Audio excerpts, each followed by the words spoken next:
It's Anthony with Land Title. I wanted to bring you our Broomfield update for the month of January, and you can see that, well, the big blue dot right there would be our January numbers for 2023.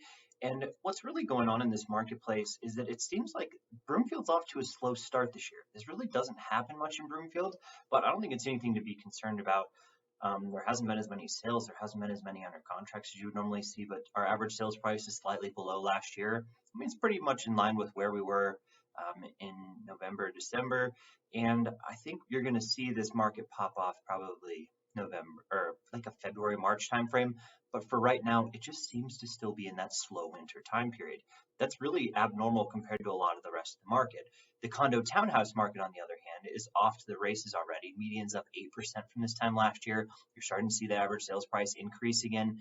The nice thing about the condo townhouse market is Broomfield actually built a lot of this where a lot of the other surrounding markets didn't. So those lower price point units, I say lower price point, still $500,000 on average, those townhouses and whatnot, those are really going to move more rapidly with these higher interest rate environments because you just have people that can't afford those single family homes as well. It's kind of why you're seeing the slowdown, right? So here's our price per square foot. It's actually a little bit cheaper price per square foot on resale than it was this time last year. But like I said, we're kind of right in that same line with where we were at the end of the year. Expect that to rise over the course of this year, just depending on where interest rates lie and how many buyers come to market. But I would expect good things from Broomfield because, well, let's be realistic. It's been in a really good place for a very long time and don't really see much of that changing because of its proximity. You can see again in the condo townhouse market, we're up 5%, and it's really showing the strength of the condo market in the Broomfield area.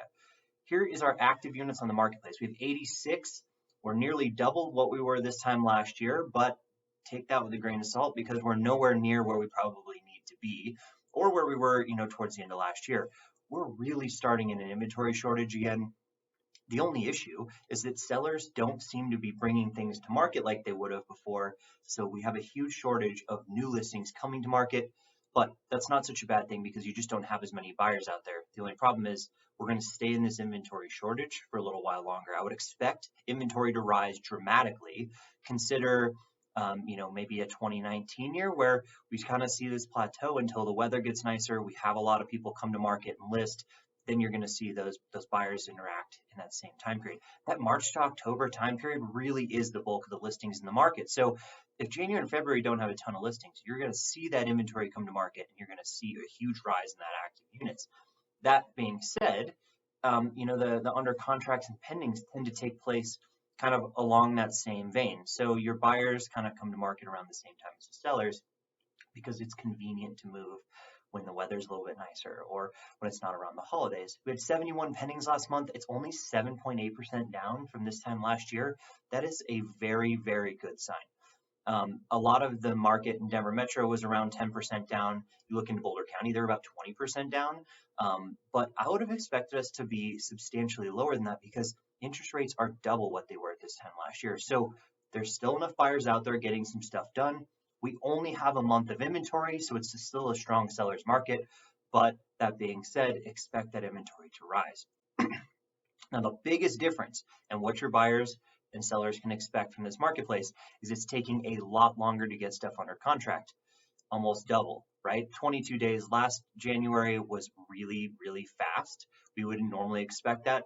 Even back in like a 2018 or 2019 year, the peak of the market was 22 days or something. So a January, which is generally one of the slowest months of the year, should be a lot higher. So assuming that we're starting at 42 days in MLS, that's active to under contract time, that really is not a bad deal.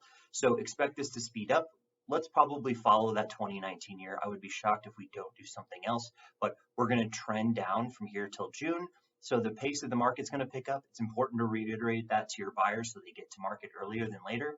And also, we're not going to be in a big bidding war year like we were in the last couple of years. We're going to be more of one of those 2019 favorable years. So look at that green line. If we trend somewhere along that, we peak around 100% in April or May, and then we trend down or plateau off at the end of the year if interest rates go down, that would be a really normalized market. We're getting back to that normal market. So Broomfield is trending just like you would expect. It's off to a little bit of a slow start for, those average sales prices and whatnot, but nothing to really be surprised about with those higher interest rates. If you have any other questions, I'm Anthony with Land Title, and I'll catch you on the next video.